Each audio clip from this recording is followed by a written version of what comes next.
think the time is catching up on us, but before we go, we know that this discussion on promoting rural entrepreneurship, investment, and trade in agriculture is in line to celebrate the 75th anniversary of United Nations, so as the Food and Agriculture Organization of UN. So, this year they conducted a global survey, and they asked people what they think the world would be. So there's three options. They said it will be better in 2045, and then the other option is it will be worse, and then still the same. So surprisingly, 60% of Pacific people, they said the world will be worse by 2045. Why do you think those people, say that the world will be worse by 2045? So I'll just start with the question. Was this done in Wewak as well? Was this survey from? Yes, so 60% of Pacific people said it will be worse by 2045. I'm actually pretty happy that that's the response by the people. As I was stating when I opened up about the vision that the province has for agriculture and what we're looking to do over the next 5 years, like the vision is beautiful, and we've got all these enablers with the street program and what we're doing as a province and what the Cocoa Board is doing as well, and the Smart Cocoa program run from the governor's office is doing. But the important thing now is our people need to see that vision. They need to capture it and run with it. Too many times we've been trained to see politicians come up and talk about some 5-year, 1-year thing, and so our people don't see enough of the long-term plan and the long-term vision. But we've got to help our people embrace it. And I'm really excited that at the end of this year, on the 11th, 12th, and 13th of December, we are hosting the CIPIC show. And it's specifically geared to helping our people see that transition in the mindset. The theme for the show is honoring our past, embracing our future. And we're going to begin the show by flying around the Grand Chief Sir Michael Samare and Sefi Kalus, our great civic leaders, and farewell them so people get a chance to see that. And on the 11th of December, we have our big ceremony, our big show where we farewell him. But then now the governor has the stage to stand up and now tell the people that, thank you to our forefathers. This is where they brought us to, but this is our future now. It's in agriculture and stuff. So this show is going to be a massive event. We want to kill 100 pigs, something we don't do here, because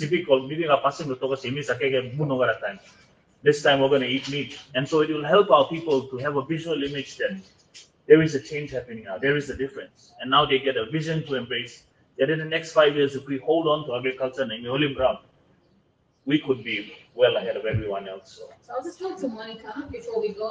What do you think 60% of the people in Pacific said the world will be worse by 2045? Well, the world probably will be worse by Papua New Guinea. It's an opportunity country. We've got vast land. We have a population growth. It is true. But I think President has made it clear that there is no industry to support our growing populations. There's so many of our youths coming out from grade 10, coming out from 12, coming out from universities do not even get a job. And I think it comes down to ownership of destining their own development for themselves. And if they could, if this trade program can come out and say, 60% is what you said 5 years ago. And so after 5 years, they look at this enabling environment already going out to East and West Pacific provinces. Then go back and ask a question. Why are we not better off? We are not better off now because there's so many high unemployment things. There are students getting out of school. They are not going back to schools. They're not being employed.